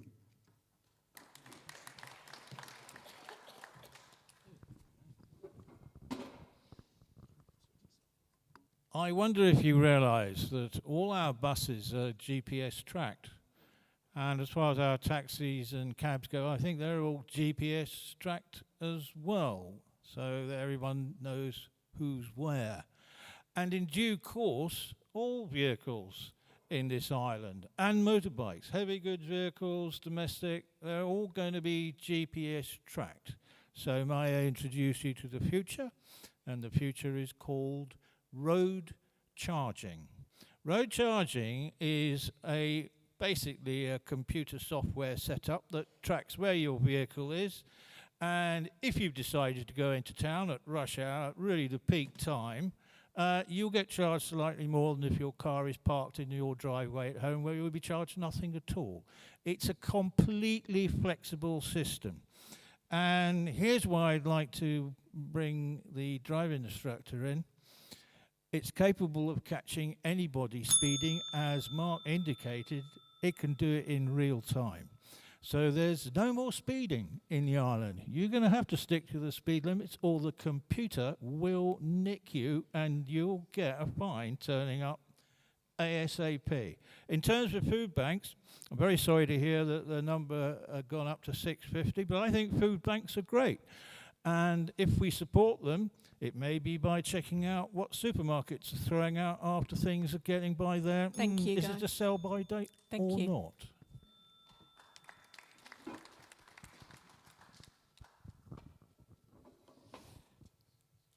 Right, okay. I feel that all this carte blanche reduction in duty on energy costs is totally inefficient when a big proportion of the population wouldn't even notice. I think that what we've got to focus on is absolutely razor-focused means testing, where absolutely everyone who is proved to need government financial support gets it into the right areas. So that's my feeling on that one. In respect to speeding, I'm a keen cyclist, keen walker. I live in a beautiful part of the island where we have some beautiful walks down country lanes. And what's happened to the law where the pedestrian has priority on the road? What happened to that? What happened to the law where it's pedestrians, cyclists? I think it's pedestrians, horses, then cyclists, then motorists. And so why, when you're out, a car could pass you at 30 miles an hour when you're on your bike, and if you made contact, it's fatal. We've got to re-educate the public on what these Time's laws up. are. Thank you very much.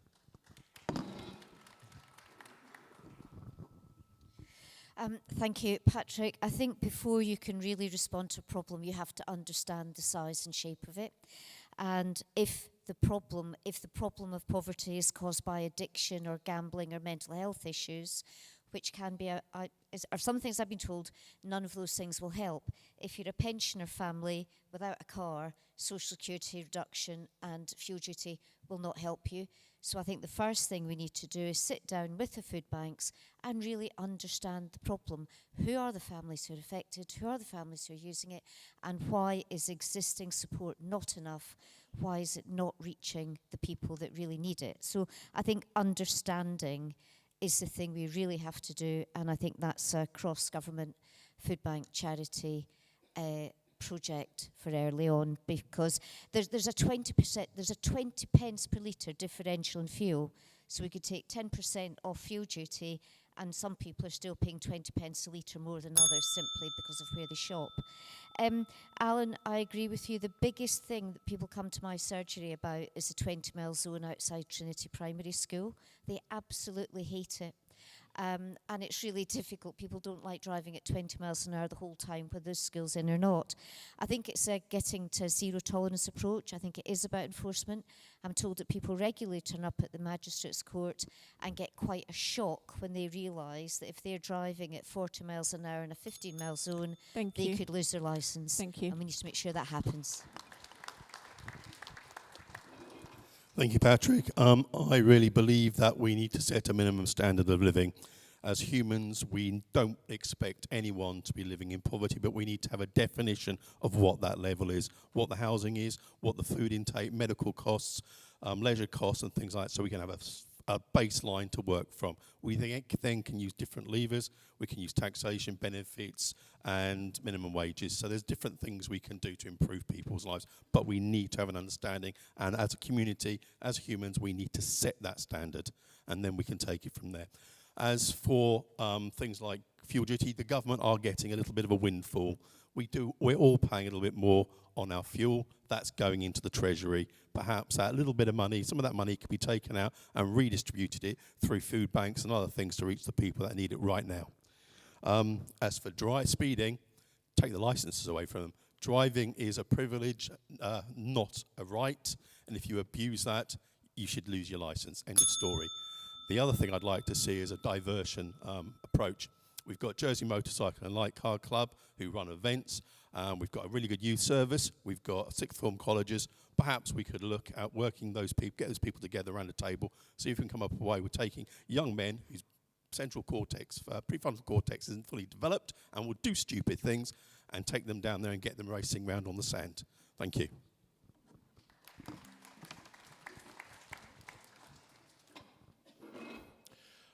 Patrick, thank you for your question. I mean, the numbers are absolutely staggering, and it should be a concern for all of us, as indeed I'm sure it is.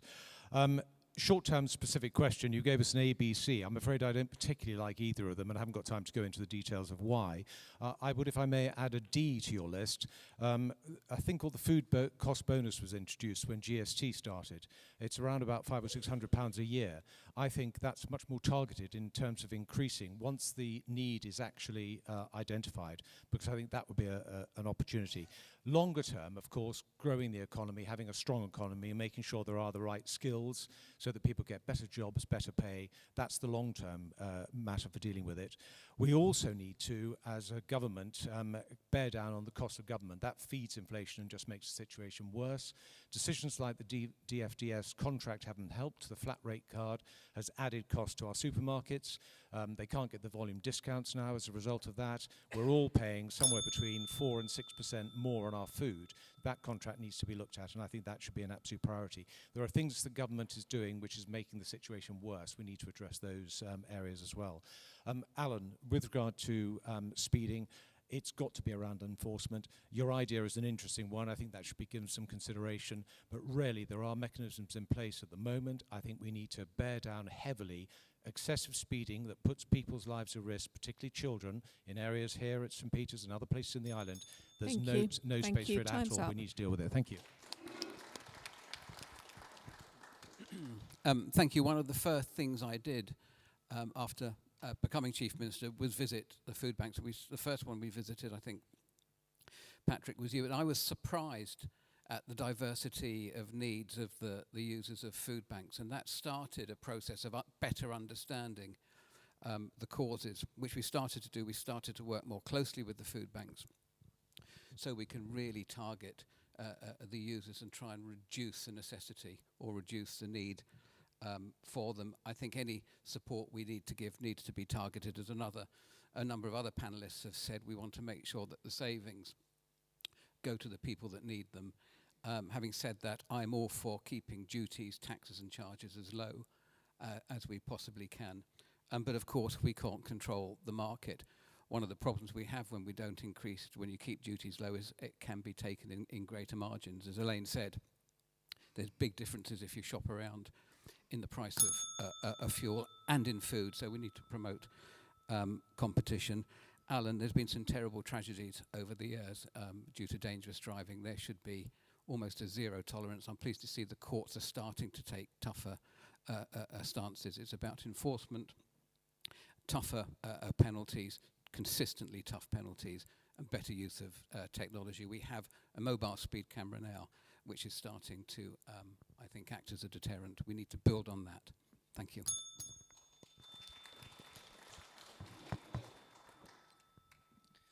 Patrick, you know why people are visiting food banks far more than any of us 17 candidates, because you live with that every day.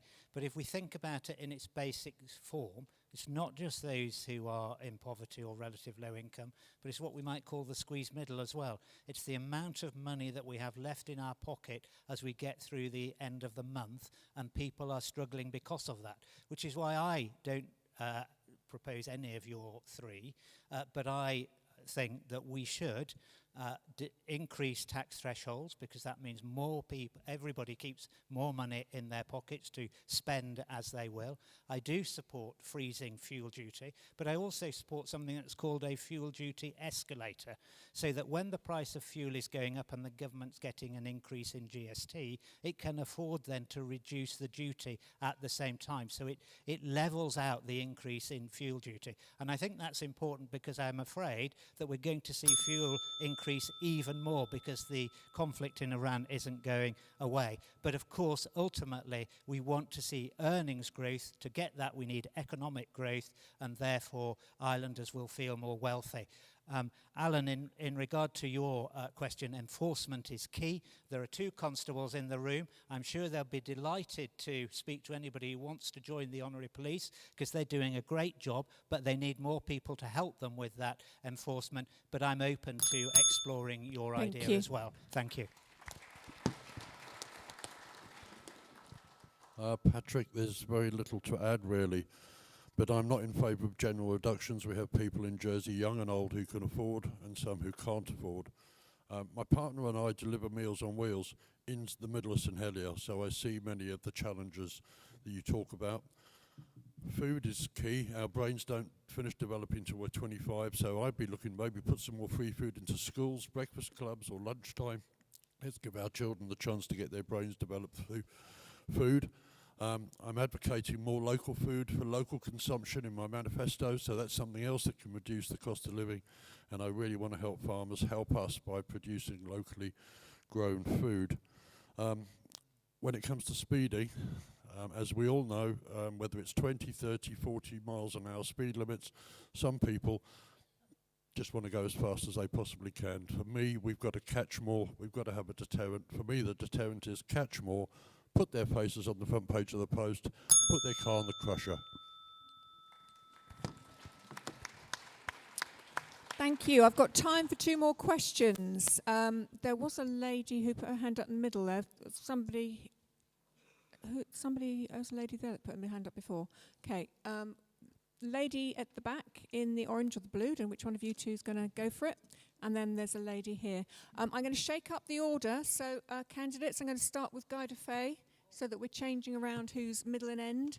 We'll go Guy to Steve, and then we're going to come back from Mary to yourself, Alan. Okay, so that everybody's had a different chance. Okay, can name and where you're from, please. Hello, I'm Joan Hennikin from St Peter's. Can the candidates say whether they align themselves with Value Jersey?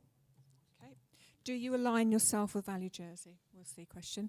Next question, please, is the lady here.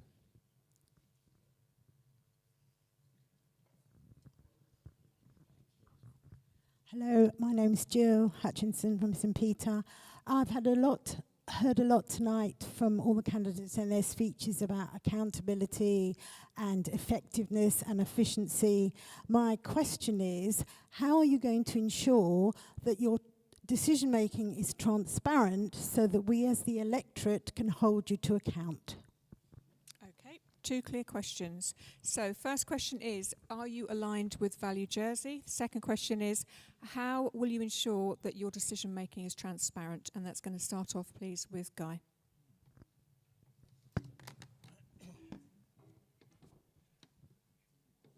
Well, I didn't really say about how my decision making could be more transparent than it already is. Once you're in the States Assembly, everything's written down in a thing called Hansard. So it's a matter of public record, and you can check it out any time you like. And of course, these days, you're on camera as well.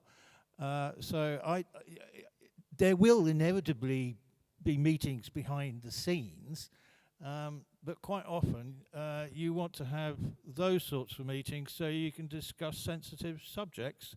And it may involve a level of data that perhaps will be protected in other circumstances, but you don't want to hinder the discussion. I've heard of Value Jersey. Well, I value Jersey very much.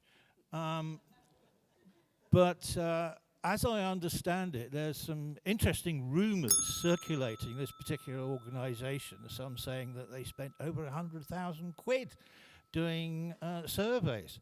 Well, fine. I could have done with a bit of that backup for my election campaign. But I'm a one-man band on a bus pass. So I'm right out of their league by the look of it. Value Jersey, not interested.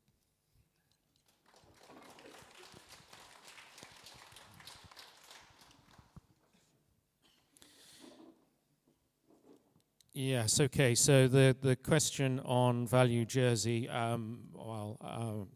it's quite simple. No, I don't align myself with it. It's actually something that I've only come aware of throughout the campaign period. I had no idea of them until the last few days. I do find it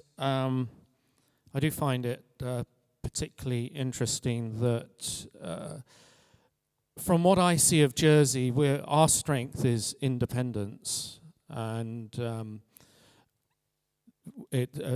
Jersey thrives on independence in government, and that brings me on to the question about transparency. And if you're independent, then you are by the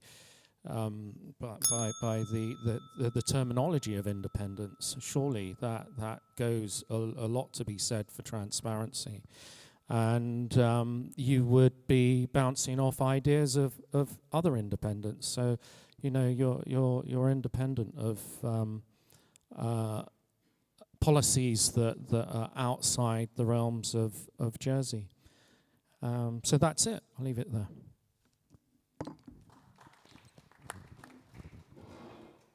Thank you.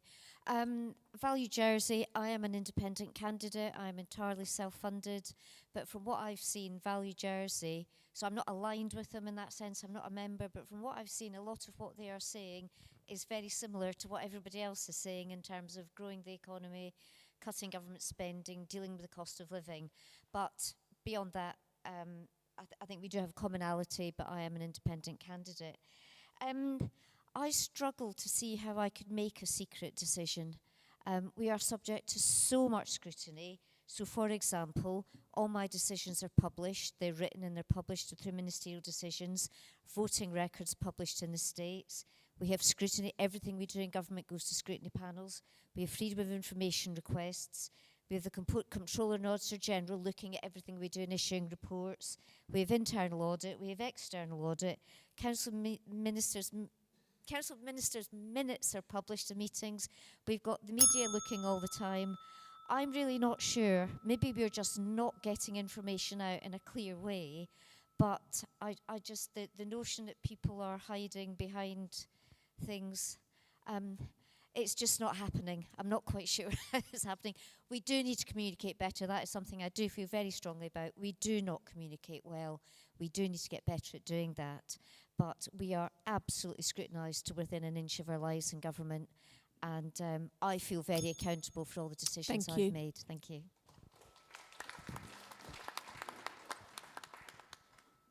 Thank you. Joe, it's going to be very quick answers from me. No, I'm not aligned with Value Jersey. I've read their little purple book, bits of it, and some of it makes perfect sense. And like Elaine says, it's a lot of things we're talking about anyway. And I don't think it really took a survey to figure that out. The transparency, I've never been in there yet, so I don't know. Hey, let's find out. But from what I understand, from what I've read, you can look up all sorts of things on the government website. And if anyone ever wants to come and find out more, come and talk to me. I'll have an email address, telephone number. Give us a shout. Thanks.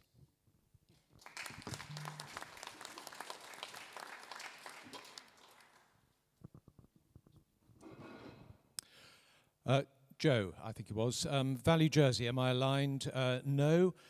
Although I have to admit, with my literature, my first flyer that came out talked about reduce the cost of living. And then I saw a poster from Value Jersey which said make Jersey more affordable. And I thought that stood a little bit better. So I amended to my second flyer to include that.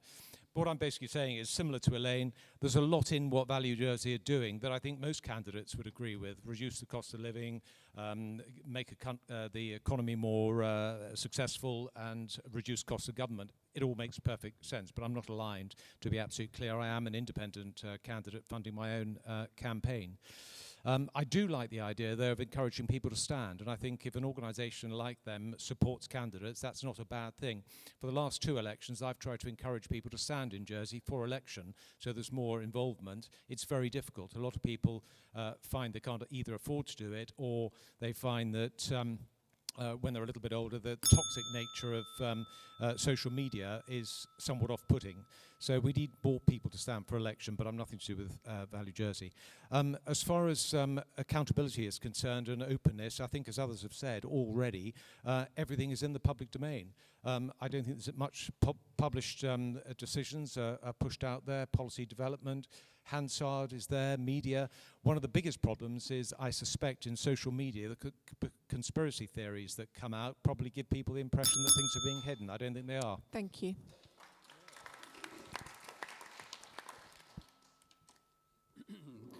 Thank you. I always try to be transparent when making decisions or logged ministerial decisions. Registered States Assembly meetings are minuted by Hansard.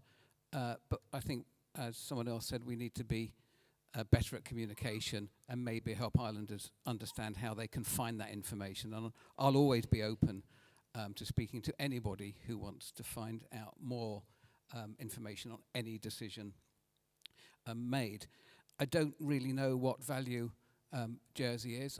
I know there is some what they say resonates, and I agree with some of what they say, but I think it's not particularly new. We all one theme about this election. There are 3 or 4 key challenges that we face that we all share. But I think it is hugely disappointing that it's somewhat opaque. What they're doing. If only they had not tried to circumnavigate the spirit of the election rules and just been more open, I think it would have been better. Having said that, I would urge the electorate to look through that and vote for the people you think will do the best job. Thank you.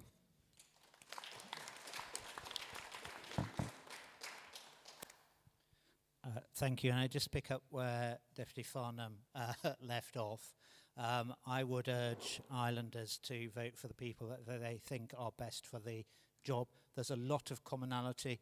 If you've listened to, and I hope you haven't wasted your time listening to all the hustings so far, but if you have, you'll know there's quite a lot of commonality between what the candidates are saying and how they want to work together to deliver change for Jersey. And so I think it's important that we look beyond movements and look at those candidates, because if you look at what Value Jersey are saying, lots of candidates have said very similar things this evening.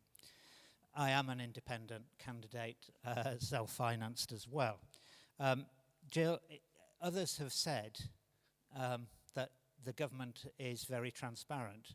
And so it leads me to think, well, something somewhere is going wrong, because that's not the perception that I encounter on the doorstep or in St Helier. And I think we need to change the way that we engage with islanders. We should be involving the charitable sector and the business sector as we're developing our policy and as we're moving through to bring forward legislation, so that everyone feels involved and everyone feels it's much more transparent and they're not having to root through a website which isn't always as user-friendly as it might be to find the information that they want. Thank you.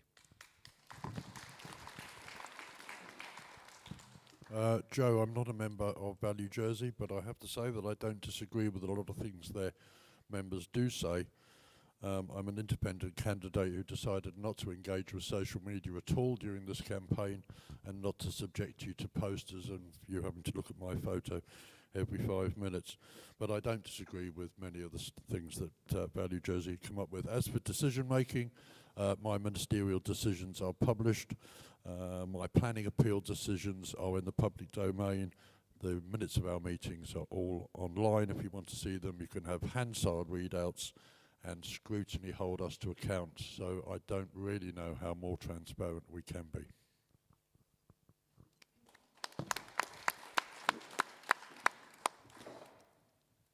I'm not aligned with Value Jersey. I'm an independent candidate, which has been canvassing on my own, with the exception of my two sisters, my husband and daughter, who've been kindly helping me deliver leaflets.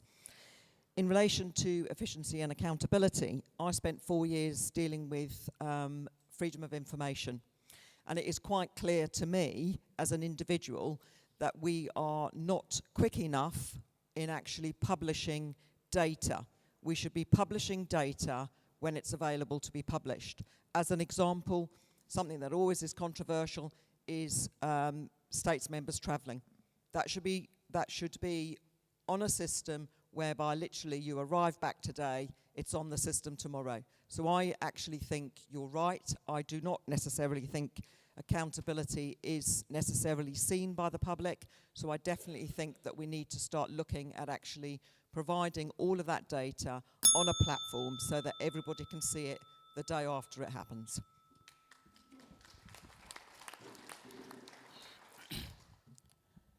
Has anyone of you seen the DFDS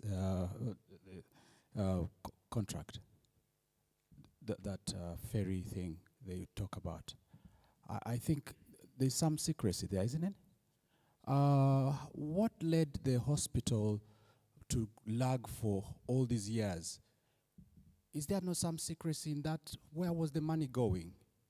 Well, if you elect me, I think I need to be busting out some of these things that are happening, because if your votes are the mandate I'll be using, of course I'll have to also pay attention to certain regulations of how information flows. But I think I'll be mandated to work with the population to know what I am doing on your behalf. Your votes is the reason why I'll be in the States Assembly. So I have nothing to hide. As for Value Jersey, NO is the word for me. Thank you.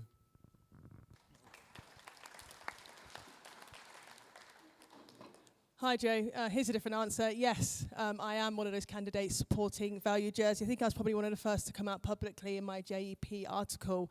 And the reason why is that essentially Value Jersey is a group of local people who care deeply about the future of this island, just like me. And, you know, we've had a lot of candidates already stand up here and say there's nothing new or different or controversial that they're suggesting around providing some, I think, sensible, practical solutions to really help try and get Jersey out of a jam.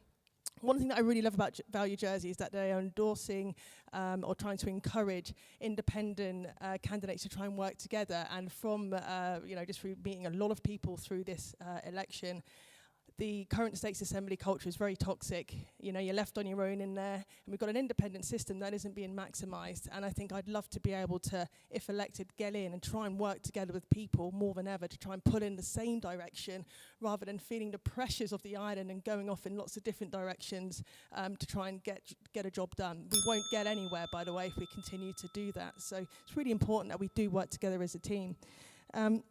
In terms of accountability, yeah, I've got some ideas on that. I would love to create a digital dashboard, actually, around with all the different departments across the services that are offered on the island, with KPIs, who's in charge, the ministers involved, for taxpayers to actually come and see what are we spending, what recommendations are we taking on or not taking, so we can actually start to bring you closer to the decision making without having to ask for FOIs and things like that. So there's some simple things that we can do. It was done in 2017, but for some reason it got taken. Thank you. No, that's it. Thank you. Thank you very much for the question. No, I do not endorse Value Jersey. I'm a totally independent candidate. My campaign is self-funded, and I'm running it completely on my own. Jill, thank you for the question. You asked about how the public know that our decision-making is transparent. And I would say my decision-making is transparent because my decisions are values-based, and those values are based around experience and integrity and delivery. I believe passionately in public service, in fairness, in accountability and opportunity, and I expect to be held accountable for my decisions, and I take full responsibility for them and their consequences, be they positive or negative. Thank you. Thank you, Joan. No, I'm not Value Jersey, I'm Reform Jersey, a locally registered political party that files its accounts every year with the Royal Court and which not only endorses but celebrates the legislation that applies to us when it comes to transparency, because that is how democracy is meant to be done. I have to say, I think that candidates have been a little bit too kind to Value Jersey. I think they've been a good example of how not to organise yourselves in an election, and many of the statements that they've put out have raised more questions than they've answered, and frankly I think they've left us open to being heavily criticised in the Commonwealth Parliamentary Association Election Observers Mission, which will be producing a report soon, and that's going to lead, I think, to a lot of work afterwards that will be very uncomfortable to look at. If you want to organise in elections and get people elected, we've got a framework for that. It's the political parties law. It comes with positives and drawbacks, but you've got to accept both if you want to exist in a proper democratic framework. Jill, I think your question naturally follows on from this. A key part of being transparent in politics, I think, is to say up front before the election what it is you stand for, not just on your principles, but also the detail of your policies. So I'm really proud that I'm standing on an election manifesto that's 30 pages long. I think it's the best one I've ever stood on. I think that's shown the evolution of Reform Jersey over the last 12 years. It's clear about what we stand for and what we want to do, and you'll always be able to track our voting record against what it was we said before the election, and we can't run for election pretending to be all things to all people and then leave people disappointed afterwards. Thank you.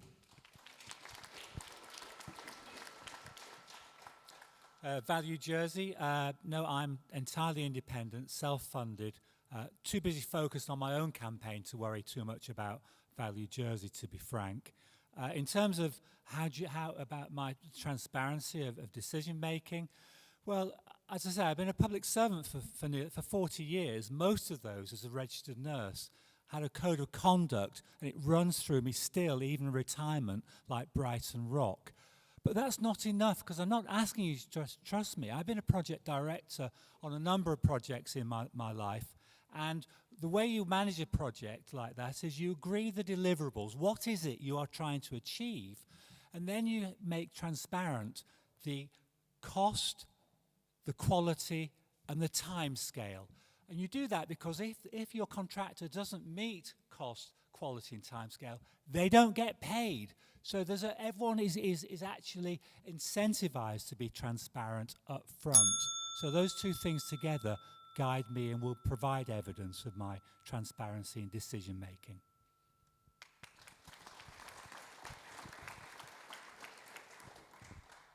I've made it very clear that I've stood as an independent. I'm not aligned with anybody. However, I don't have a phobia about any particular movements. We live in a good democracy here, and I don't think any of the political movements really need to be demonized in any way. As far as transparency is concerned, I've been in ministerial government for 4 years, and I think every single decision I've made has been posted online. It's a statutory thing, it gets done. I'm informed by my friend Mr. Bolliart that sometimes it's difficult to find some of the stuff online, and I have to say I've had trouble with the government website, but all of that stuff is available publicly. Some comments have been made about hospital spend. I can only claim responsibility for the last 4 years. Every single penny that's been spent has been put in the public domain. If anybody's having trouble finding that, send me an email. I'll send them a link and make sure they get access to all of the spend that we've done. Okay, thank you. I'm standing as an independent, but Value Jersey is closely aligned to my views, as indeed is Reform Jersey on some points. Every time I say I agree with Sam, he tells me he loses votes. Sam, I agree with much of what you've said tonight. I'm not going to attack anybody. It's great that people want to be involved in Jersey politics. On transparency, I'm going to agree with Ian Gorst. If people in government really think they're transparent, have another think. There is one website that's worse than the States Assembly website. It's the Government of Jersey website. The Government of Jersey publishes reports only to the States Assembly. If you want statistics on social security or education, the best statistics have come from freedom of information requests that I have made. That is not transparency. So there is a lot of data published. Tom has rightly said that. But you try finding it. Even government officials have difficulty finding it at times. When I've said to government officials, you've announced you've published a paper, but you haven't, they kindly send me a link. Now, that's not the right way to do things. So yes, the data's all there, but I think a lot of work needs to be done to make it more accessible.